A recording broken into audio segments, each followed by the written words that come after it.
Oakley mums šobrīd ir 3 dažādi X Ultra varianti. Ir X Ultra S, X Ultra 20 un ir X Ultra 20S. Šitās ar 20 ir vienāds, tiek vienkārši, kur ir resburts, papildus nāk ceļiem futlārs un iekšā ir 3 maiņas galviņas, kamēr šeit iekšā ir 2 vienādas galviņas. Un šī te savukārt ir bišķi vecāks modelis, bez tā 20 nekā šīs te.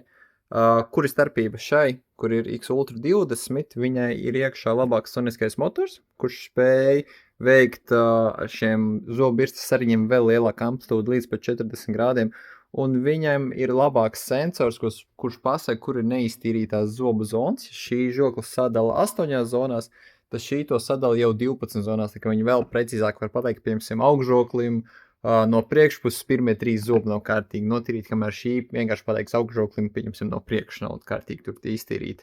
Tā ir tā starpība. Līdz ar to es visticamāk, ka pagaidām vēl izvēlētos šo te, jo viņi krietni lētāk. Šī te pie mums uz šo brīdi maksā 79 eiro, kamēr šī te ar 20 maksā 103. Mums sanāk, ka bišķi pār 20 eiro starpība. Jā, es droši vien, ka ņemtu šo, kamēr viņi vēl ir pieejami. Šī te ies drīzumā ārā, viņi jau preizskot jau ir ārā no ražošanas, līdz ar to melnā krāsa vairs nav pieejama, ir palikusi tikai zaļā krāsa. Šī te, uz šobrīd arī melnā gan ir izpārdot, bet principā vēl aizvien abas 2 krāsas pieejams. Šajā bez futlāra versijā vēl aizvien ir gan melna, gan zaļa krāsa pieejama.